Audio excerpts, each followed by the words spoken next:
Hi everyone, in this video we'll discuss some of the most important aspects of filmmaking. These aspects that we will discuss here are number 1, slow motion and its importance, number 2, B-roll footage, number 3, shooting for the edit or shooting for the video. First of all, let's talk about slow motions.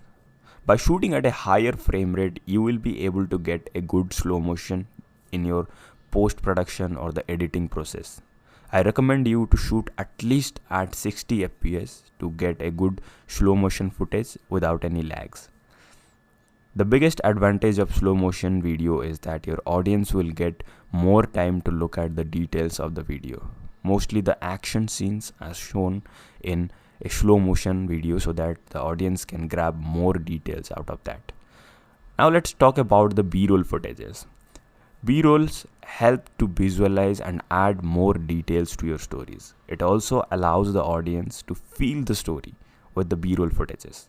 For example, if you're shooting an interview video, then adding B-rolls to your video will help you to build your story more visually. Now, the next concept, which is shooting for the edit or shoot for the video. This technique is used in the post-production phase to make your production or the editing process much more efficient. The best way to do this is to create a list of shots maybe you can go for an Excel sheet. In that way you will be on track, then you will know that what are the things that I need to focus on and how do I shoot. In that way your editing or the post-production phase will be much more efficient. Well, these are the 3 concepts that I wanted you to know before you get into filmmaking.